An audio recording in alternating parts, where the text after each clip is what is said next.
আসসালামু আলাইকুম দর্শক, এই মুহূর্তে আছে কাকরাইল মোড়ে এবং আমার পিছনে দেখতে পাচ্ছেন যে হাজার হাজার মুসল্লিদের সমাগম এবং তারা সাদ সাহেবকে ভালোবেসে এবং তাকে সমর্থন করে এখানে জামায়াত হয়েছেন আজকে জুম্মার নামাজকে উপলক্ষ করে। এবং আমরা জানি যে বাংলাদেশে এই তাবলিগ যারা করে তাদের মধ্যে দুটি দলের অবস্থান রয়েছে। একটি দল জুবায়ের সাহেবকে সমর্থন করে, একটি দল সাদ সাহেবকে সমর্থন করে, যার প্রভাব কিন্তু আমরা ইজতেমার মাঠেও দেখতে পাই।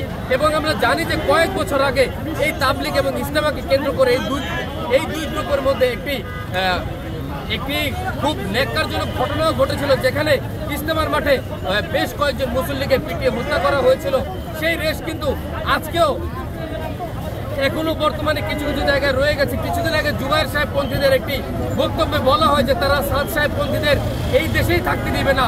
এই ধরনের উস্কানিমূলক বক্তব্যের প্রতিবাদে কিন্তু আজকে সাদপন্থীদের এই শান্তিপূর্ণ সমাবেশ এবং তারা এই জুম্মার নামাজকে উপলক্ষ করে তারা তাদের অবস্থান জানান দেওয়ার জন্য এই জুম্মার নামাজের এই কাকরাইল মোড়ে তারা অবস্থান নিয়েছে। লাখ লাখ মুসল্লি জুম্মার নামাজের জন্য কাকরাইল মসজিদের প্রতিটি আনাচে কোনাচে কিন্তু পরিপূর্ণ হয়ে গেছে এবং রাস্তায়ও তারা অবস্থান নিয়েছে। আমরা এখানে কয়েকজন সাদপন্থী লোকের সাথে কথা বলবো এবং তাদের কার্যক্রম সম্বন্ধে জানতে চাইবো। আসসালামু আলাইকুম, কেমন আছেন?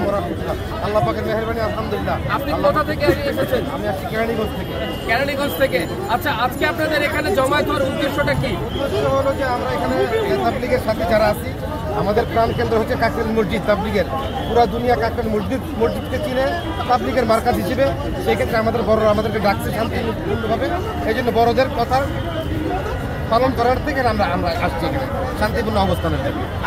আপনাকে অনেক ধন্যবাদ। তাদের কিন্তু প্রত্যেকেরই একই কথা যে তারা শান্তিপূর্ণ সমাবেশ চায়, তারা এই মুসলিম প্রধান দেশে তাবলিগে কোনো বিভাজন চায় না। ভাই কেমন আছেন? আমি সাদ সাহেবকে বাংলাদেশে দেখতে চাই, আমাদের প্রাণের দাবি এইটা।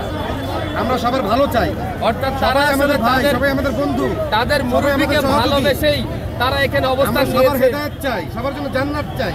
কেউ আমাদের দুশমন না, সবাই আমাদের ভাই। হয়তো তারা বুঝতেছেন, একসময় বুঝে আসবে। আপনি কোথা থেকে এসেছেন? কিশোরগঞ্জ থেকে চলে এসেছেন।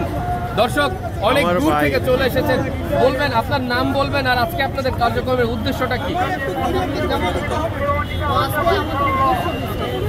আমাদের এক শ্রেণী ঘুরতেছে যারা ওলামা বিদেশি, আবার এক শ্রেণী আলেম থেকে আলেম থেকে যে জাতির মধ্যে আলেম থাকবে না বলে আমরা হিন্দুতে চলে যাবো। যে আলেম আওয়ামদের সাথে থাকবে না, এই জন্য সমস্ত আলেম ওলামায়ে কেরাম এবং সমস্ত সাধারণ সাথীরা আমরা মিলেমিশে পুরা বাংলাদেশে, পুরা দুনিয়াতে আমরা দিন প্রতিষ্ঠিত। তারা দলবাজি করে সবচেয়ে বড় মাধ্যম হইল পুরা দুনিয়াতে একজন নেতা। দুনিয়াতে যদি একজন নেতা না থাকে, নেতৃত্বের অভাব থাকে, ওই জাতির কাছে ওই জাতি কখনো বিজয় লাভ করে। কিশোরগঞ্জে মার কাছে দল করে মেহনত আমি আপনাকে একটু জানতে চাই যে আপনাদের মধ্যে আসলে এই বিভাজনটা মূলত কি নিয়ে? আসলে এখানে আলমী সুরা অর্থাৎ সুরাই নিজাম এবং ইমারত পদ্ধতি, এই দুইটা নিয়ে কোরআন এবং হাদিসের স্পষ্ট ইমারতের কথা বলা। এখানে সুরাই নিজাম সুরা হইতে পারে আমির সহযোগিতা করে, আমির সারা সুরা হইতে পারে। অসংখ্য ধন্যবাদ। আপনি কোথা থেকে এসেছেন? ঝালকাঠি থেকে এসেছেন। আচ্ছা, আপনি সাদ সাহেবকে সমর্থন করেন। আচ্ছা, আমি একটা জটিল প্রশ্ন করবো, আপনি জুবায়ের সাহেবকে কেন সমর্থন করেন না? সমর্থন করি না, মেন বড় হইলে আর কি যে কোনো জিনিসের একটা আছে তো মেইন হইলে। হ্যাঁ, আচ্ছা, আমি আপনাদের মধ্যে যে বিভাজনটা, এই বিভাজনটা একটা সময় ছিল আগে জুবায়ের সাহেব তো আমাকে ওই পুরোপুরি মানছে, এখন থেকে আলাদা হয়ে গেছে। এখন আর মানে না, জুবায়ের সাহেব মানে আর অন্য পারে না, হেফাজত আলম লাগে পারে না। জুবায়ের সাহেব আইতে চায়, হে মেনতে চায়, জুবায়ের সাহেব না জিম্মেদার জন্য হেগুলাকে পার্টি উঠতে আছে। আপনাকে অসংখ্য ধন্যবাদ আপনার মূল্যবান বক্তব্য রাখার জন্য। আমরা এখানে আরো একজন ভাইয়ের সাথে কথা বলবো। ভাই, আপনার নামটা কি? আপনি কোথা থেকে এসেছেন? ঢাকা থেকে। আপনি সাদ সাহেবকে সমর্থন করেন। আপনাদের আজকে এই জামায়াত হওয়ার উদ্দেশ্যটা কি?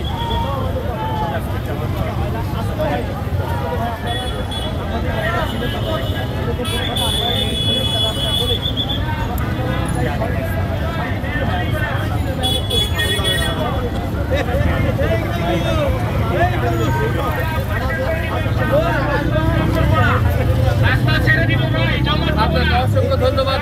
তাদের কিন্তু সকলের একটাই দাবি, তাদের যে প্রাণের মুরব্বী রয়েছে সাদ সাহেব, তারা চায় তাদের এই মুরব্বী এই দেশে আসুক এবং তারা শান্তিপূর্ণভাবে ইজতেমা পালন করুক।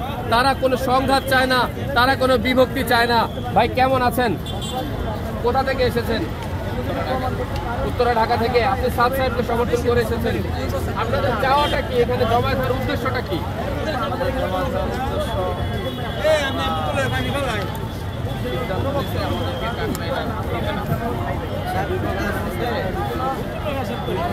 সিদ্ধান্ত হয়েছে যে এক পক্ষ কাকরাইল 2 ভাগে 2 পক্ষে ব্যবহার করে, কিন্তু ওরা 5 নভেম্বর যে সমাবেশ করছে ওই সমাবেশ থেকে ওরা কাকরাইল আর আমাদেরকে দিবে না।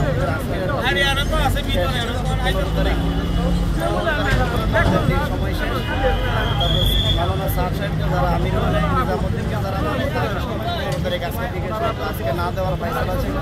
এজন্য সমস্ত সাথীরা আসছে একটা দাবি নিয়ে যে আমাদের যে অধিকার, আমাদের যে দাবি, আমাদের সমস্ত দাবিগুলো হচ্ছে আমাদের কাকরাইলে আমাদেরকে আমল করতে দেওয়া।